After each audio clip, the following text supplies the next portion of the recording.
আর 12 ঘন্টা বাকি আছে আমাদের 24 ঘন্টার টাইমার বন্ধ হতে।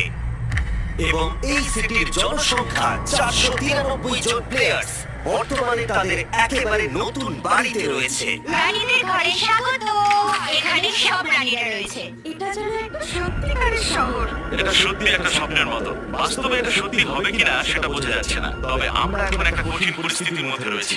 এতগুলো বাধা থাকা সত্ত্বেও আমরা এখানে থেকে সব খেলাই আনন্দের সাথে খেলছি, কারণ এই জায়গাটা তৈরি হয়েছে $100,000 খরচ করে। আমরা বুক করছিলাম। হ্যাঁ, ঠিক আমরা বলেছো। $1 লাখ নিতাম না। আমাদের ওটা চাই না। ওই জন্যই আমরা এখন এখানে দাঁড়িয়ে আছি। আসলে এখানে বিশ্বাস করানো যাবে না। সত্যি এটা স্বপ্নের মতো, একেবারেই স্বপ্নের মতো। আমরা শহরে এসে গেছি। কিন্তু ব্যাকগ্রাউন্ডে শোনা যাচ্ছিল সময় ক্রমাগত টিকটিক করে এগোচ্ছে এবং প্লেয়ারদের মনে পড়লো যে তারা